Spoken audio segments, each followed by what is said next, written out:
Bismillahirrahmanirrahim. Assalamualaikum warahmatullahi wabarakatuh.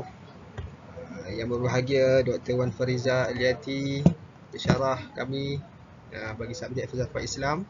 InsyaAllah pada hari ini saya Muhammad Khairul Rijal bin Hassan dan juga sahabat saya Muhammad Naim bin Hassan, kami akan membentangkan tugasan yang telah diberikan kepada kami. Tajuk pembentangan kami ialah Falsafah Ilmu Al-Ghazali, isu semasa dan penyelesaiannya.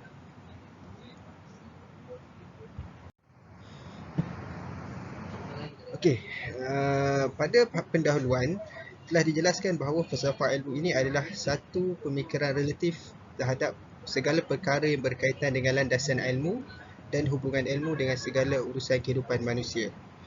Jadi falsafah ilmu ini adalah satu sub bidang khusus di dalam bidang falsafah itu sendiri. Seperti mana adanya falsafah matematik, falsafah sejarah dan sebagainya, maka ada satu sub yang dipanggil sebagai falsafah ilmu. Yang mana falsafah ilmu ini objeknya adalah ilmu pengetahuan. Jadi kajian terhadap falsafah ilmu ini perlu diperhalusi melalui 3 komponen. Yang pertama adalah ontologi, yang kedua adalah epistemologi dan yang ketiga adalah aksiologi. Di samping itu juga, perbahasan ilmu ini juga dijelaskan oleh Al-Ghazali di dalam pendahuluan kitab Ihya Ulumuddin, iaitu pada kitab Al-Ilm. Jadi ini menunjukkan bahawa pemahaman berkaitan dengan ilmu ini amat dititik beratkan oleh Imam Al-Ghazali sebelum beliau memperincikan lagi perbahasan yang seterusnya di dalam kitab beliau. Jadi berdasarkan kepada perbahasan ilmu yang dijelaskan di dalam kitab Al-Ilm, kami mendapati kerangka pemikiran Imam Al-Ghazali tersebut. Daripada situ munculnya beberapa persoalan. Yang pertama, apakah ontologi ilmu menurut Al-Ghazali? Yang kedua, apakah epistemologi ilmu menurut Al-Ghazali? Dan yang ketiga, apakah aksiologi ilmu menurut Al-Ghazali? Di samping itu juga kami cuba kaitkan persoalan-persoalan ini dengan isu-isu semasa yang melibatkan krisis keilmuan pada masa kini dan cara penyelesaiannya. Metodologi kajian yang telah kami gunakan adalah kajian perpustakaan, di mana sumber primernya adalah kami menggunakan kitab-kitab Imam Al-Ghazali sendiri, dan juga kitab sumber sekunder adalah penulisan jurnal makalah-makalah yang berkaitan dengan topik ini. Okay, baik, seterusnya saya serahkan kepada sahabat saya Muhammad Naim.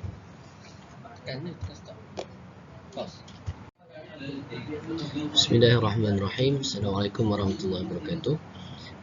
Yang berbahagia doktor, terima kasih sahabat saya tadi. Konsep ilmu menurut Imam Al-Ghazali. Pertama sekali, Imam Al-Ghazali mengatakan bahawa lafaz ilmu yang pada zaman beliau telah disalahertikan, disempitkan maknanya. Pada zaman beliau, ilmu hanya diketengahkan pada perkara-perkara perdebatan tentang perkara-perkara khilafiah. Sehingga kan masyarakat ketika itu mengatakan orang yang berilmu adalah orang yang mahir dalam berdebat dalam suatu perkara. Jadi Imam Ghazali telah menolak pandangan tersebut dan mengatakan bahawa asal ilmu pada asalnya adalah bermaksud merujuk kepada ilmu tentang Allah SWT, tentang tanda kebesarannya dan perbuatannya. Jadi dari sini menunjukkan ilmu menurut Imam Ghazali adalah ilmu yang luas, bukan hanya semata-mata tentang perkara khilaf. Itu juga tentang beberapa perkataan yang disebut dalam kitab Ihya, dalam Kitabul Ilmi, mengatakan bahawa ada beberapa perkataan yang telah disempitkan. Contohnya dalam kitab Ihya sebut kata al-fiqh, disempitkan makna oleh masyarakat ketika itu. Fiqh dimaksudkan hanya kepada perkara-perkara tentang hukum hakam, tentang Islam sahaja, solat dan sebagainya. Tetapi al-fiqh pada asalnya menurut Imam Ghazali adalah kefahaman secara keseluruhan tentang Islam. Itu tentang, maksudnya konsep ilmu menurut Imam Ghazali ini meluaslah, bukan hanya semata-mata tentang perkara-perkara yang sempit maknanya. Baik, seterusnya kita masuk kepada yang pertama daripada kajian tentang falsafah ilmu ini, ialah tentang sudut ontologi. Hakikat ilmu menurut Imam Ghazali adalah ilmu yakini yang dapat menyingkap sesuatu yang diketahui tanpa ada padanya sebarang keraguan. Tiada pencampuran dengan salah tiada padanya waham sehingga kan sampai kepada tahap hati tidak lagi mempersoalkannya. Ini menurut Imam Ghazali, ilmu yakin ialah dalam hati seseorang itu tidak ada ragu, tidak ada salah pada ilmu tersebut dan tidak ada waham. Di pada dalam kitab Al-Munqidh min Dhalal, Imam Ghazali sebut tentang jika seseorang mampu menukarkan batu menjadi ular contohnya, ilmu yang benar, dia tetap yakin bahawa ilmu itu ialah, kalau dia tidak akan berbolak-balik lah. Contohnya jika dia katakan 2 tambah 2 ialah 4. Jadi kalau ada seorang yang mengatakan 2 tambah 2 ialah 5 dan dia mampu menukarkan batu menjadi ular, ilmu yakini ialah dia tidak akan tergugat dengan dakwaan orang yang mengatakan 2 tambah 2 ialah 5. Itu ialah ilmu yakini menurut Imam Ghazali. Dan seterusnya Imam Ghazali juga menyatakan bahawa ilmu yang bermanfaat akan melahirkan hidayah dan menerbitkan rasa takut kepada Allah SWT. Itu adalah dengan arti kata yang lain, kalau ilmu itu tidak dapat melahirkan hidayah dan tidak menerbitkan rasa takut kepada Allah SWT, itu adalah bukan ilmu yang bermanfaat. Baik, seterusnya ialah tentang pembahagian ilmu. Dari sudut antologi juga dibincangkan dalam ini ialah pembahagian ilmu. Jadi Imam Ghazali membahagikan ilmu dalam Kitabul Ilmi dalam Ihya Ulumuddin. Imam Ghazali secara umumnya dia membahagikan ilmu kepada dua, iaitu ilmu muamalah dan ilmu mukasyafah. Jadi ilmu muamalah ni bukanlah maksud muamalah dalam bidang fiqh seperti jual beli dan sebagainya, tetapi ilmu muamalah ini ialah ilmu yang secara lebih meluas, yang menceritakan tentang ilmu muamalah secara zahir, ilmu muamalah secara batin. Kemudian zahir itu pula terbagi kepada dua, iaitu ibadat dan adat. Kemudian ilmu muamalah dari segi batin ialah ilmu muamalah yang terpuji dan tercela. Kerana itulah dalam kitab Ihya Ulumuddin, Imam Ghazali telah membahagikan kepada empat bahagian: rubuk ibadat, rubuk adat, rubuk munjiat dan rubuk muhlikat. Keempat rubuk ni membicarakan tentang ilmu muamalah ni. Itu adalah tentang muamalah. Adapun ilmu mukasyafah menurut Imam Ghazali tidak dibincangkan dalam Ihya Ulumuddin, kerana ilmu mukasyafah ini adalah ilmu pemberian daripada Allah SWT. Itu yang untuk pembincangan yang di luar daripada kitab Ihya. Seterusnya pembahagian dari sudut sumber. Dari sudut sumber ni yang dimaksudkan oleh Imam Ghazali ialah dari mana ilmu tersebut diambil. Jika sumbernya ialah daripada Al-Quran dan Wahyu, itu dinamakan sebagai ilmu syariah. Jika berdasarkan dengan ilmu pemikiran manusia, itu dinamakan ilmu aqliyah ataupun ilmu ghairu syariah.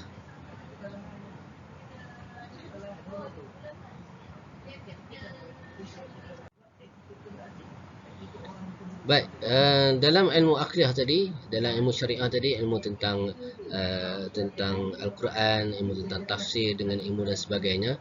Kemudian dalam ilmu aqliyah pula, dia ada beberapa tingkatan dia tu. Itu tingkatan permulaan, maksudnya ilmu yang perlu Imam Ghazali sebut secara berperingkat-peringkat, iaitu secara mula untuk dibelajar tentang matematik, dibahagikan kepada aritmetik, geometri dan seterusnya.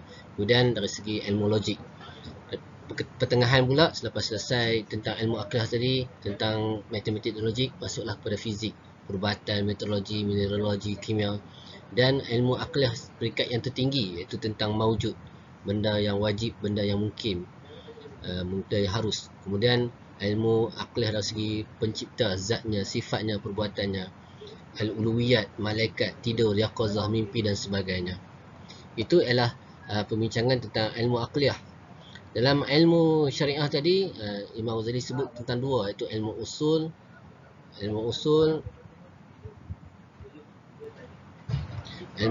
iaitu tentang tauhid, tafsir, tentang hadis. Ilmu furu' dalam ilmu syariah tadi tentang ibadat, iaitu tentang akhlak, tentang fiqh, tentang muamalat, muakidat dan munakahat. Itu tentang ilmu syariah. Baik, seterusnya ialah pembahagian dari segi hukum. Hukum mempelajari ilmu. Jadi tadi dah dibahagikan dari segi ilmu syariah dan ilmu ghairu syariah ataupun ilmu aqliyah. Di sini adalah tentang hukum mempelajari ilmu. Jadi Imam Ghazali mengatakan bahawa ada dua hukum tentang mempelajari ilmu, iaitu fardu ain.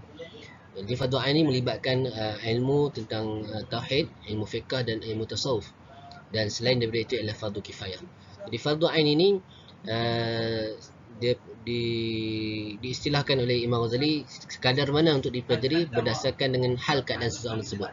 Contohnya apabila seseorang itu wajib baginya untuk menunaikan haji, ketika itulah fardu ain bagi dia untuk mempelajari tentang haji. Wajib baginya untuk ketika itu telah wajib bagi dia untuk tunaikan zakat, ketika itulah dia wajib mempelajari tentang bab zakat dalam bidang fiqh. Itu adalah tentang pembahagian hukum, pembahagian ilmu dari segi hukum. Baik, seterusnya dari segi epistemologi, ini dari mana asal ataupun macam mana kita tapak utama untuk mendapat ilmu. Jadi Imam Ghazali dia menggunakan kaedah sanksi ataupun doubt ataupun sebagai untuk mencari kebenaran. Jadi ada berdasarkan dalam Al-Munqidh min ad-Dhalal, apabila Imam Ghazali menceritakan tentang satu ketika dia telah merasa ragu-ragu atau merasa sangsi dengan ilmu yang beliau capai sebelum ni tentang menggunakan panca indera. Adakah panca indera itu betul-betul membawa kepada ilmu kebenaran? Yang kedua tentang rasional ataupun akal fikiran, adakah benda tersebut adalah sesuatu yang boleh mencapai kepada kebenaran? Contohnya, apabila kita panca indera, seperti mana kalau kita letakkan straw dalam air contohnya, kita akan nampak gambaran dalam air itu bengkok, straw dalam bengkok. Jadi seakan-akan panca indera itu menipu kita, menipu. Panca indera itu contohnya contoh yang kedua tentang fata morgana. Kita nampak di padang pasir itu seperti air. Itu ada panca indera yang menipu kita. Itu jadi Imam Ghazali timbulkan keraguan dan tersebut. Inilah salah satu kaedah yang digunakan oleh Imam Ghazali untuk mencapai kebenaran. Perlu ditegaskan di sini, keraguan yang ditimbulkan untuk mencapai kebenaran menurut Imam Ghazali bukanlah skeptisisme seperti dalam tradisi barat.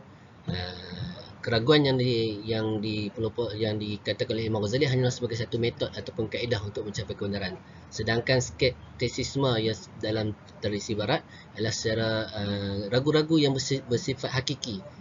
Maksudnya dia meragukan tentang betulkah adanya hakikat kebenaran di atas muka bumi ini.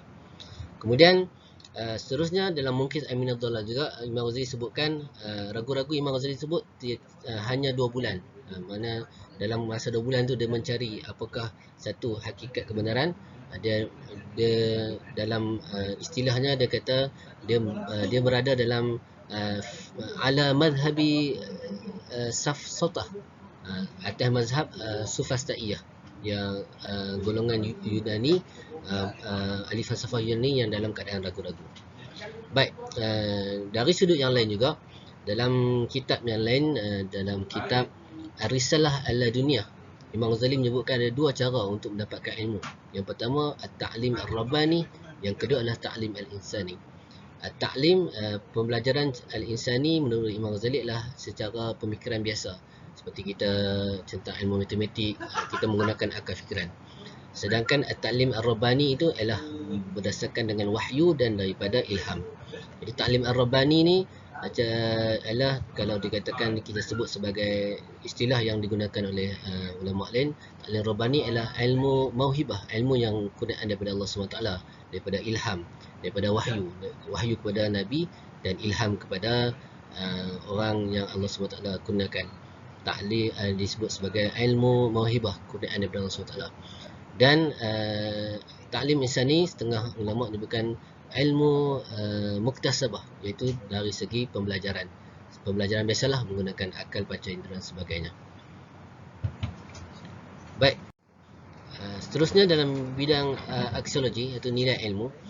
Jadi secara umumnya Imam Ghazali mengatakan bahawa ilmu adalah ilmu yang bernilai. Ilmu adalah ilmu yang terpuji. Dalam kitab Al-Aim, dia telah menghuraikan tentang mendatangkan ayat Quran, hadis Nabi dan asar daripada para sahabat tentang kelebihan ilmu, menuntut ilmu dan mengejar ilmu. Dalam satu bahagian yang lain, Imam Ghazali juga telah membahagikan ilmu kepada ilmu yang dicela dan ilmu dipuji. ada 3 bahagian menurut Imam Ghazali. Ilmu yang dicela secara keseluruhannya, contoh yang disebut adalah ilmu sihir, mana sikit ke banyak ke dicela secara keseluruhannya. Yang kedua adalah ilmu yang dipuji secara keseluruhannya, sedikit atau banyak dipuji. Lagi banyak ilmu tersebut dikuasai, diamalkan oleh manusia, maka lagi tinggilah kedudukannya di sisi Allah SWT. Contoh ilmu dipuji secara keseluruhannya ni ialah ilmu tentang mengenal Allah SWT, ilmu tentang sifat Allah Ta'ala, perbuatan Allah Ta'ala, dan seterusnya. Yang ketiga ialah ilmu yang dipuji hanya pada kadar dan tahap tertentu. Ini adalah fardu kifayah. Fardu kifayah. Ilmu yang berkenaan tentang hukum mempelajari adalah fardu kifayah. Maksudnya ilmu tersebut hanya pada kadar dan tahap tertentu. Contohnya dalam ilmu falsafah, bila Imam Ghazali mengkritik falsafah dalam Tahafut al-Falasifah, jadi Imam Ghazali sebutkan 3 bahagian yang menyebabkan manusia itu kafir apabila bercerita tentang 3 bahagian tersebut dalam bidang falsafah tentang metafizik. Jadi itu adalah ilmu tercela lah, bila sehingga menyebabkan orang tersebut menjadi kafir.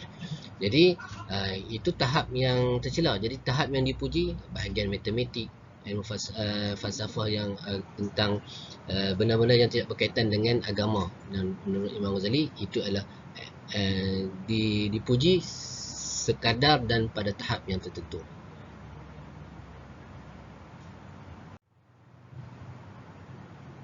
Okey, baik, kita seterusnya. Pembahagian ilmuwan. Menurut Imam Ghazali, kita ada ulama dunia, kita ada ulama akhirat.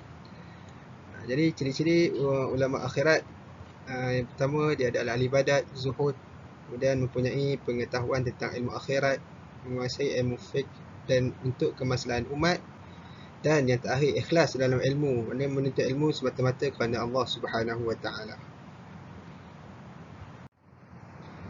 Masuk pada isu-isu semasa. Jadi di antara isu-isu semasa yang dapat kami bawa untuk di dalam perbincangan ini, yang pertama adalah ilmuwan yang keliru. Dilihat pada zaman kini banyak terdapat ilmuwan yang keliru. Jadi bila ilmuwan pun keliru, apatah lagi orang awam. Itu yang pertama. Yang kedua, pemahaman Islam secara terpisah, menjadikan pemahaman dan amalan Islam itu sempit. Jadi orang memaham agama ni satu-satu bab. Faham bab ini tapi tolak satu bab. Itu menjadi satu masalah juga, yang mana amalan Islam ni jadi sempit. Kemudian yang ketiga, memperdebatkan masalah yang tidak menyumbangkan kepada pembangunan ilmiah. Selalu memperdebatkan isu-isu furuk. Sedangkan itu adalah permasalahan cabang sahaja. Yang mana yang menjadi keliru adalah orang awam. Dan yang keempat, ilmu menjadi komoditi perdagangan. Dilihat pada business first. Mana-mana pusat pengajian yang dibuka, antara tak semualah kan, tak semua, tapi antaranya tujuannya yang utama adalah semata-mata kerana bisnes, nak mendapatkan keuntungan. Dan yang kelima, pusat pengajian dipengaruhi oleh pemikiran sekular liberal barat. Di sini kita dapat lihat bahawasanya serangan pemikiran ini telah berlaku lama, yang telah dipopular oleh barat. Di mana serangan ini kalau kita lihat memang telah berada di negara kita, memang telah berjaya meresapi ke dalam anak-anak didik kita sekarang ni. Okey, baik. Jadi bagi mengatasi masalah-masalah tersebut, okey, seterusnya sebentuk kesan. Jadi apakah kesan daripada masalah-masalah tersebut? Yang pertama, manusia gagal memahami ilmu secara bersepadu. Manusia dia tak dapat memahami ilmu, jadi dia tak dapat memahami Islam itu secara bersepadu. Yang kedua, manusia menjadi sombong dan angkuh. Manusia menjadi sombong dan angkuh. Ini kerana dia merasakan bahawa ilmu yang dia ada itu dia sahaja yang ada. Dia merasakan bahawa kepekaran itu cuma ada pada dia. Jadi menyebabkan dia menjadi sombong dan angkuh. Sepatutnya semakin kita berilmu, semakin kita dekat dengan Allah. Tetapi bila mana perkara ini berlaku, semakin kita berilmu, kita menjadi semakin jauh dengan Allah Subhanahu Wa Taala. Di samping itu, kegiatan keilmuannya juga adalah berpaksikan kepada kepentingan tertentu. Dia menuntut ilmu, dia mengejar ilmu semata-mata ada matlamatnya. Mungkin kerana dunia, mungkin kerana keuangan, mungkin kerana pangkat dan sebagainya. Sehingga akhirnya nanti lahirlah penyakit. Bahawasanya apa? Akulah yang sentiasa terbaik. Akulah yang paling sempurna. Orang lain tak betul, aku je yang betul. Dikhawatiri itulah yang akan berlaku bila mana seseorang itu terlalu leka ataupun terlalu asyik dengan keduniaannya. Justru itu bagi mengatasi masalah-masalah tersebut. Jadi mengatasi masalah-masalah tersebut, antaranya kami dapat bawa dua cara untuk mengatasi. Yang pertamanya yang dibawa oleh Syed Dr. Al-Atas, iaitu Islamisasi ilmu.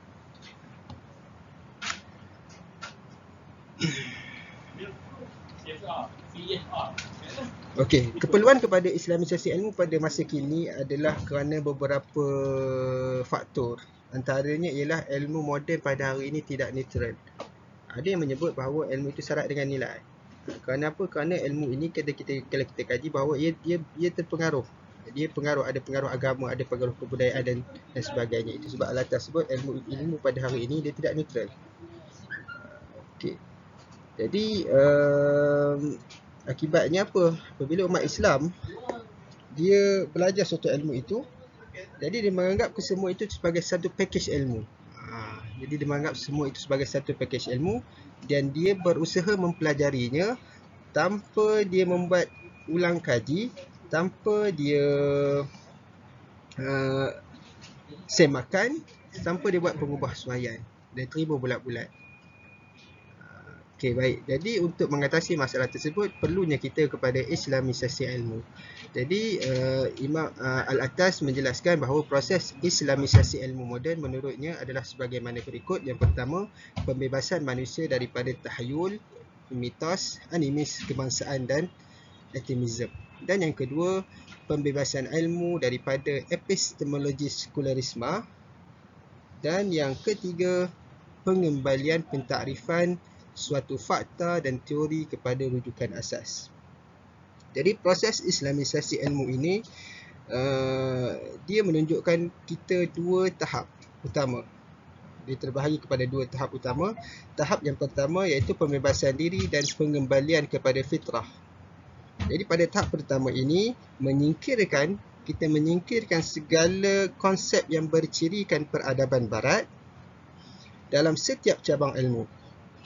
Jadi peringkat ini, peringkat pembebasan diri daripada anasir-anasir yang mengongkong akal dan pemikiran kita daripada mengetahui hakikat yang sebenar. Manakala pada tahap yang kedua ialah proses memasukkan elemen dan konsep-konsep Islam dalam setiap cabang ilmu yang kita pelajari tadi. Jadi apabila pemikiran kita telah bebas dan bersih, maka ianya kembali kepada fitrahnya yang asal, iaitu mengetahui hakikat dan kebenaran. Okay, itu yang pertama, Islamisasi ilmu. Manakala yang kedua, memahami konsep sebenar ilmuwan. Jadi bila mana kita menuntut ilmu ataupun kita orang yang berilmu, maka kita digelar sebagai ilmuwan. Ilmuwan ni siapa? Ilmuwan ni adalah mereka yang berilmu pengetahuan, baik pun ilmu akal maupun ilmu agama, sama ada dididik secara formal ataupun dididik secara tidak formal. Jadi bila kita kena faham ilmuwan sebenar tu bagaimana. Jadi ilmuwan yang sebenar menurut kajian kami, dia ada dua tanggungjawab, iaitu tanggungjawab moral dan tanggungjawab sosial. Okey, tanggungjawab moral ialah melaksanakan kegiatan keilmuan dengan jujur, gigih dan berpaksikan kebenaran, tidak berkepentingan sendiri dan bersandarkan hujah. Jadi seorang ilmuwan mesti berani mempertahankan kebenaran dengan penuh keikhlasan dan tidak takut menghadapi risiko. Jadi itu tanggungjawab moral dia. Dia menuntut ilmu secara moralnya adalah kerana dia inginkan ilmu dan dia inginkan kebenaran, bukan semata-mata kerana keduniaan, dan yang paling penting dia ingin dapatkan hakikat kebenaran itu sendiri. Manakala tanggungjawab sosial pula, seorang ilmuwan dia mesti memikirkan permasalahan masyarakat dan mencari jalan penyelesaiannya. Jadi kita sebut dalam bab masyarakat, ilmuwan antara golongan yang paling layak menjalankan tugas tersebut kerana kemampuan mereka Lalu mereka jugalah yang mampu memberi jawapan terhadap penyakit ilmu yang dihadapi oleh masyarakat pada zaman kini. Okey.